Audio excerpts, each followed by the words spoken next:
Sócrates fue un filósofo griego. No tuvo participación directa en la política, pero sirvió en varias guerras y se opuso al gobierno tiránico de los 30. Por ello fue condenado a muerte, acusado de haber quebrantado las tradiciones. El método que utilizó para tratar de conseguir la reforma moral de sus conciudadanos, que fue el objetivo de su vida, fue el diálogo y constaba de dos fases: la ironía, que consistía en dirigir la atención de su interlocutor a la necesidad de purificación interior, después de haberle llevado a admitir su ignorancia, y la mayéutica, para ayudarle a que descubriera por sí mismo la verdad sobre el tema en cuestión.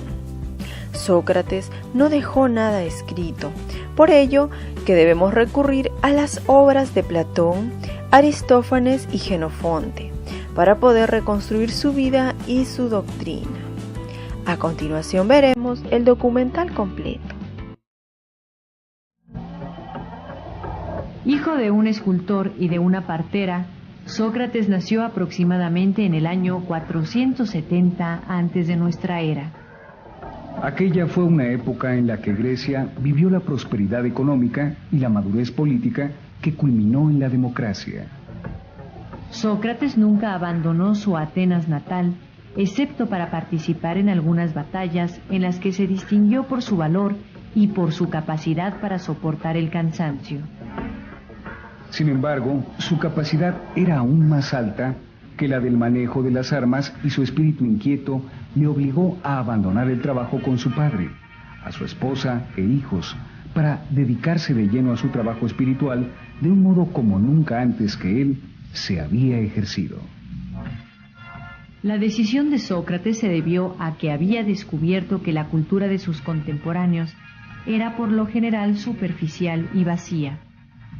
Por esa razón, dedicaría toda su vida a combatir el conocimiento aparente. A partir de entonces, todos los días, con sus pies descalzos y su vestimenta pobre, se le vio a Sócrates por calles y plazas y gimnasios en su afán de educar a sus conciudadanos. Alrededor de ese pensador griego se agrupaban sus alumnos, entre los cuales se encontraban muchos jóvenes aristócratas. Sócrates enseñaba sin cobrar nada, y para vivir dependía de la buena voluntad de sus alumnos y amigos. Le hablaba a todo mundo, no solo a sus alumnos, tratando de enseñar por medio de un tipo de conversación que consistía en un juego de preguntas y respuestas. Empezaba con preguntas sencillas que poco a poco las iba llevando al terreno filosófico. ¿Qué es la virtud? ¿Cómo podemos encontrar la verdad? ¿Cuál es la mejor forma de gobierno para un Estado? Eran algunas de las preguntas que Sócrates hacía y no dejaba a su interlocutor hasta que éste reconocía su ignorancia. Había llegado con este reconocimiento a donde quería.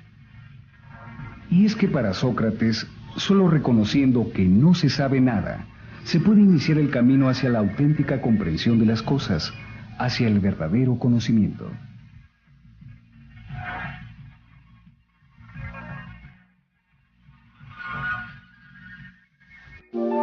Yo solo sé que no sé nada es más que una simple frase. Yo solo sé que no sé nada. Es el reconocimiento profundo y humilde de nuestros propios límites, de nuestra ignorancia. Y entonces, yo solo sé que no sé nada. Es la necesidad de buscar el auténtico conocimiento de las cosas. Yo solo sé que no sé nada. Fue la clave de la filosofía de Sócrates, cuyas enseñanzas conocemos a través de sus discípulos, porque él nunca escribió nada. Al método socrático se le conoce como irónico, porque en él es el maestro el que pregunta, no el alumno. Es el maestro el que muestra su ignorancia. pero una ignorancia que desea superar mediante las respuestas de sus alumnos. Respuestas que él, el maestro, va dirigiendo hacia la búsqueda de la verdad. Sócrates, sobre su método o enseñanza, opinaba que él no daba el conocimiento, pero que sí, como una partera, lo ayudaba a nacer. Lo mucho que se ha escrito sobre el sabio ateniense se deriva de la gran importancia de su obra, porque su pensamiento constituyó una auténtica revolución dentro de la filosofía griega. La observación y reflexión sobre la naturaleza y sus fenómenos que habían caracterizado a los anteriores filósofos griegos no constituyeron la inquietud socrática. La reflexión de Sócrates se concentró en el hombre y en la búsqueda de la verdad, la justicia y el bien. Para Sócrates, la virtud y el conocimiento eran equivalentes. Si bien estos términos no tienen en la actualidad el mismo significado que para los griegos de la antigüedad, esa equivalencia entre virtud y conocimiento la podemos entender con la explicación que dio el mismo filósofo. Decía, por ejemplo, que era imposible hacer lo justo sin conocer la justicia. ¿Cómo era imposible dejar de hacer justicia cuando se es justo? Esa fusión de la virtud y del saber constituyó la novedad de la filosofía socrática. Conócete a ti mismo, exclamaba el sabio ateniense, porque para llegar a la verdad, al conocimiento, el hombre tiene que indagar dentro de él, escuchar su conciencia. Queriendo que todos los hombres encontraran la verdad, el auténtico conocimiento de las cosas, Sócrates se dedicó a la enseñanza hasta su muerte. Muy bien, amigo mío. Dime qué es lo que tengo que hacer. Así dijo Sócrates a su verdugo, cuando éste le ofreció la cicuta que debía de beber. Durante la primera mitad del siglo IV antes de nuestra era, la ciudad de Atenas vivió uno de los momentos más dramáticos de la historia. Sócrates fue hallado culpable, acusado de influir negativamente en la juventud y en el espíritu democrático de los atenienses. Todo fue un pretexto, un ardid, porque lo cierto fue que el pensamiento de Sócrates ponía en evidencia la soberbia, el egoísmo y la superstición de aquella sociedad que finalmente pudo condenarlo. Estando ya próximo a cumplir con la sentencia, se le ofreció al filósofo la posibilidad de huir. Posibilidad que rechazó arguyendo que el alma no podía consentir nunca a lo que es contrario a la verdad, a la justicia, al bien, valores que según el filósofo eran los propios del alma. Fiel a sus principios, Sócrates hasta el último momento siguió instruyendo a sus discípulos que le visitaban en prisión. Ahí les transmitía sus enseñanzas respecto de que el alma era inmortal, por lo que había que cuidarla no solo en vida, sino también para el tiempo que viene después de la muerte. Todo hombre que ha puesto en su alma la templanza, la justicia, la fortaleza, la libertad y la verdad, ese hombre puede esperar tranquilamente la hora de su partida. Según Platón, uno de sus discípulos, Sócrates, después de dirigir una oración a sus dioses, se llevó la copa a los labios y bebió su contenido con una tranquilidad y dulzura maravillosas.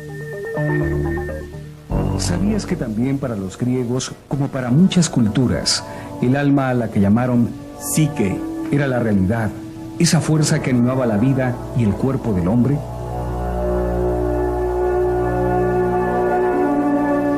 Para Sócrates, la condición necesaria para buscar la verdad era reconocer la propia ignorancia, porque él nunca dio nada por sabido.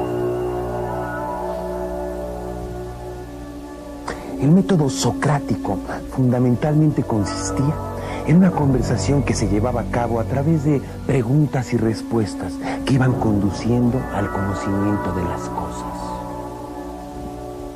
Conócete a ti mismo, proclamó ese sabio filósofo. Sócrates moría a la edad de 70 años, pero como él decía, Muere lo que hay de mortal en el hombre. Lo inmortal, el alma, se retira sana e incorruptible.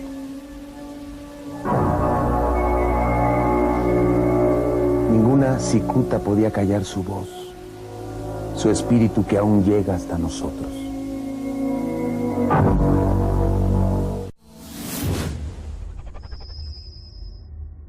Por ello fue condenado a muerte, acusado de haber quebrantado las tradiciones. El método que utilizó para tratar de conseguir la reforma moral de sus conciudadanos, que fue el objetivo de su vida, fue el diálogo.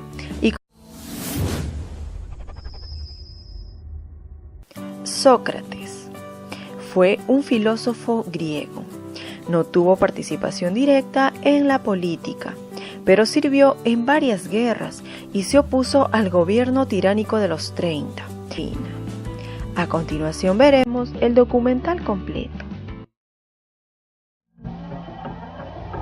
Hijo de un escultor y de una partera, Sócrates nació aproximadamente en el año 470 antes de nuestra era. A que descubriera por sí mismo la verdad sobre el tema en cuestión. Sócrates no dejó nada escrito, por ello que debemos recurrir a las obras de Platón, Aristófanes y Jenofonte, para poder reconstruir su vida y su doctrina. Constaba de dos fases: la ironía, que consistía en dirigir la atención de su interlocutor a la necesidad de purificación interior, después de haberle llevado a admitir su ignorancia, y la mayéutica, para ayudarle